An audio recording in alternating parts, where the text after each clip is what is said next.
আমি বললাম ওয়ালা নাবলুওয়ান্নাকুম, দ্বিতীয়বার বললাম ওয়ালা নাবলুওয়ান্নাকুম। যারা আরবি কোরআন পড়তে জানেন না, কিছুই বুঝতে পারেন না। প্রথমবার যেটা বললাম আল্লাহ বলেছেন ওয়ালা নাবলুওয়ান্নাকুম, তার বাংলা মানে হলো অবশ্যই অবশ্যই আমি আল্লাহ তোমাদেরকে পরীক্ষা করব। আর যদি পড়ে ফেলেন ওয়ালা নাবলুওয়ান্নাকুম, তার মানে হয়ে যায় লায়ে নেহি, প্রথমে আনলাম আমি, মানে হয়ে যাবে অবশ্যই করে আমি আল্লাহ তোমাদেরকে পরীক্ষা করব না। এজন্য শিক্ষার প্রয়োজন আছে না নাই? এই আছে না নাই? এজন্য বন্ধু আমার, আল্লাহ পাক রব্বুল আলামিন সর্বপ্রথম কুরআনুল কারীম অবতীর্ণ করছেন। সর্বপ্রথম শব্দ হলো ইকরা। ইকরা বিসমি রাব্বিকাল্লাযী খালাক, খালাকাল ইনসানা মিন আলাক। ইলা আখির সূরাতুল আলাক পারা নাম্বার 30 আয়াত নাম্বার 1 এবং 2। কিন্তু সর্বপ্রথম অবতীর্ণ হয়েছিল সূরা আলাকের 5টা আয়াত। সময় কিচ্ছু পাচ্ছি না, কোন আয়াতের তরজমা করতে পারছি না, একটা শব্দ আপনাদের বোঝাতে যাচ্ছি।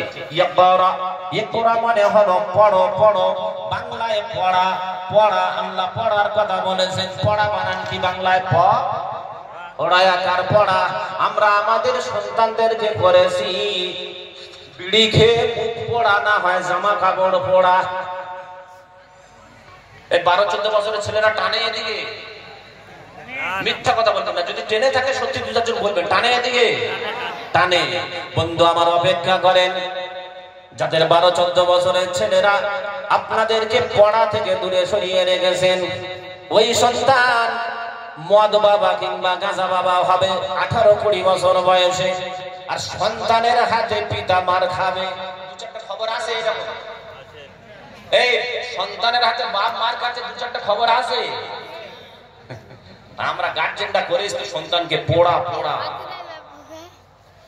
আর 10টা বছর অপেক্ষা করুন, আগামী অহরহ দেখতে পাবেন সন্তানের হাতে বাপ খাচ্ছে।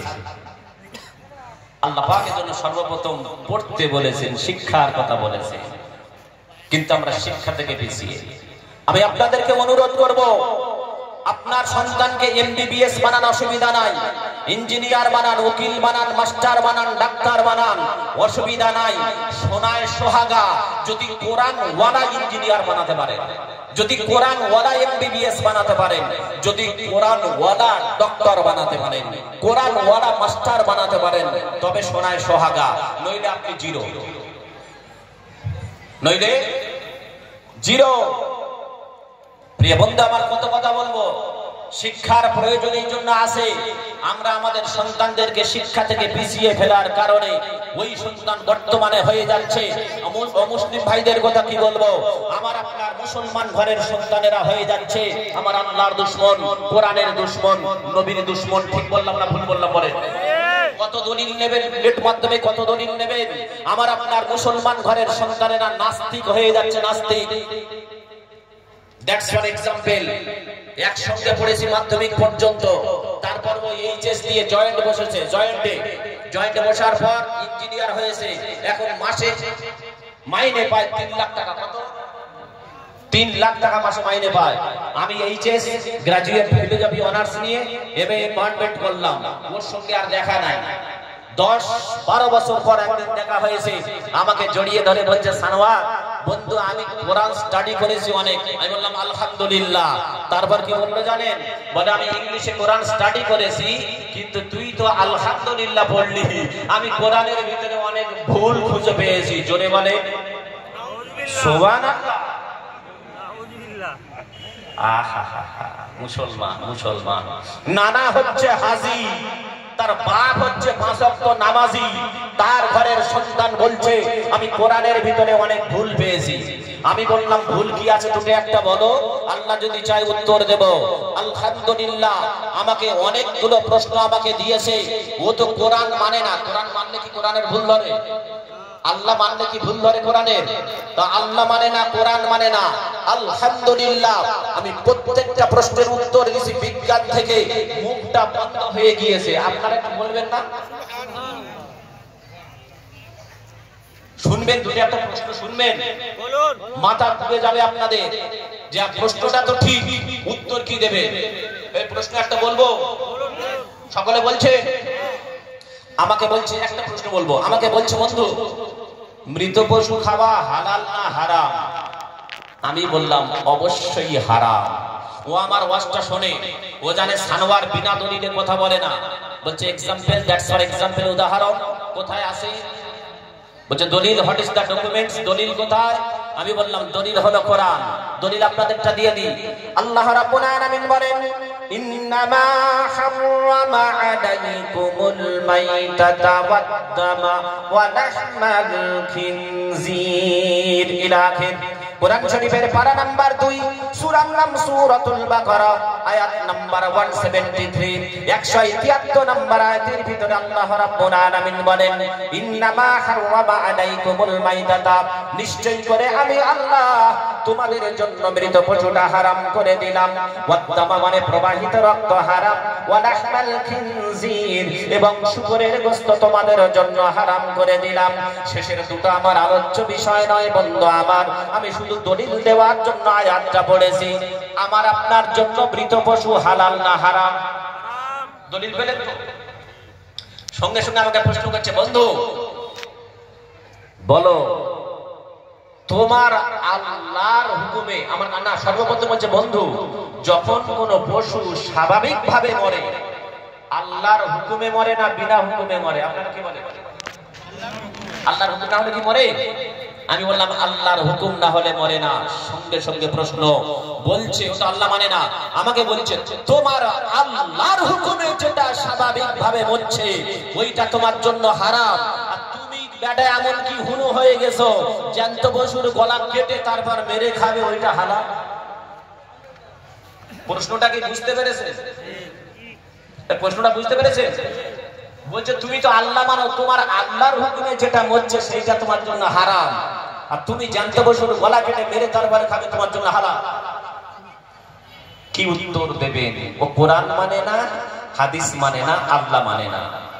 বিজ্ঞান থেকে উত্তর দিয়েছি, মুখটা বন্ধ হয়ে গেছে। উত্তরটা শুনবেন, সকলে শুনবেন। থাক সময় নেই, সময় পেলে পরে হবে ইনশাআল্লাহ। আমি বলতে চাচ্ছি কোরআনের সংস্পর্শে সন্তানকে আনেন, নইলে আপনার ভবিষ্যৎ খুবই খারাপ। আপনার ভবিষ্যৎ খুবই খারাপ। আপনার সন্তানের কারণে আল্লাহর দরবারে সেদিন আপনাকে দণ্ডায়মান হতে হবে, আপনি কদম তুলতে পারবেন না। প্রিয় বন্ধু আমার, এজন্য বলা হয়েছে teach your children the Holi Quran, the Holi Quran will teach your children everything. বলেন সুবহানাল্লাহ। তুমি তোমার সন্তানকে কোরআন শিক্ষা দাও, কোরআন তোমার সন্তানকে দুনিয়ার সব কিছু শিক্ষা দেবে, কিন্তু সেই আমরা কোরআন থেকে পিছিয়ে। কোরআনের ভিতরে কি নাই বলে? Any one person please come on the stage. একজন আল্লাহর বান্দা আছেন, একটু আসবেন। কোরআনে কি নাই? History, geography, physical science, life science কি নাই কোরআনের ভিতরে? আমার দিকে একটু খেয়াল দেন, আমার দিকে একটু খেয়াল দেন।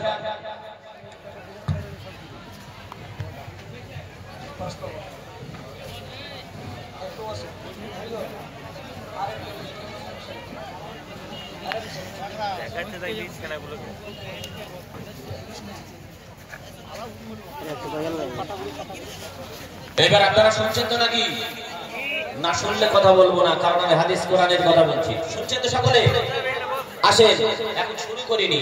আল্লাহর প্রশংসা, নবীর প্রতি দরুদ, তারপরে আজকের সবার স্বনামধন্য যোগ্য মনোভূত নির্বাচিত সভাপতি সাহেব, উপস্থিত আমার মাথার মুকুট, উলামায়ে কেরাম, হুফাজে কেরাম, এলাকার পিতৃতুল্য বয়োজ্যেষ্ঠ বাবাজীগণ, সমবয়স্ক পরিচাটকরা, যুবকবৃন্দ, স্নেহের কচিকাঁচা বাচ্চারা, সকলের প্রতি এবং পর্দার আড়ালে পর্দানাসীনা ধার্মিকা মা ও বোনেরা, সকলের প্রতি প্রীতি, শুভেচ্ছা, অভিনন্দন, শ্রদ্ধা, স্নেহাশিস, ভালোবাসা পর্যায়ক্রমে শ্রেণীগতভাবে জানিয়ে রাখলাম। আসেন একটু কোরআন থেকে আলোচনা করি।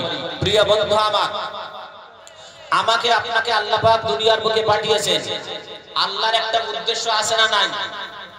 আপনারা শুনছিলেন তো, আল্লাহর একটা উদ্দেশ্য আছে না নাই? আল্লাহ বলছেন বান্দা আমার উদ্দেশ্যটা আমি কোরআনুল কারীমে নোট করে দিয়েছি। বলেন সুবহানাল্লাহ। যদি বলেন হুজুর দলিল, আমার দিকে দলিল, দলিল হলো কোরআন।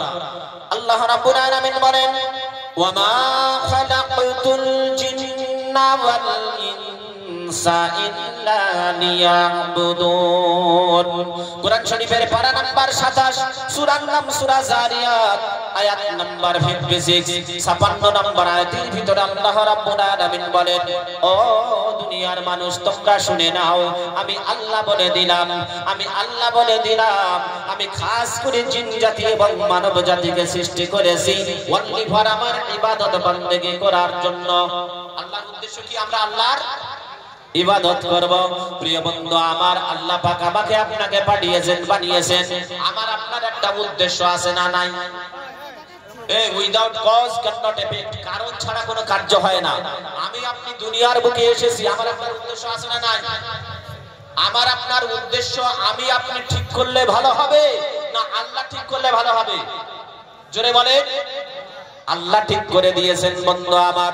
আমার আল্লাহ বলেন, বান্দা আমি মানুষকে সৃষ্টি করেছি, তোমাদের উদ্দেশ্যটা হবে তোমরা দুনিয়ার ভালো আমার কাছে চাইবে, আখিরাতের ভালো আমার কাছে চাইবে এবং জাহান্নাম থেকে বাঁচার জন্য দোয়া চাইবে।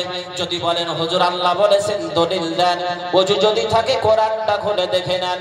আল্লাহ রাব্বুল আলামিন বলেন, রব্বানা আতিনা ফিদ দুনিয়া হাসানাতাও ওয়া ফিল আখিরাতি হাসানাতাও ওয়া কিনা আযাবান নার। জোরে বলেন আল্লাহু আকবার।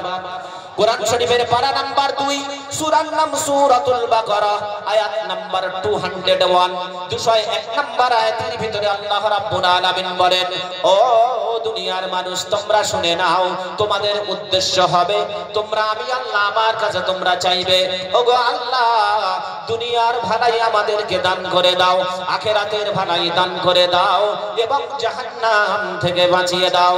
আল্লাহ বলেন, বান্দা তোমাদের এইটা যদি চাহিদা পূরণ হয়ে যায়, আর কোন চাহিদা তোমাদের থাকতে পারে নাকি? দুনিয়ার যাবতীয় ভালাই পাবো, আখিরাতের ভালাই পাবো আর জাহান্নাম থেকে বাঁচবো, আর কারো কি চাহিদা আছে? আছে?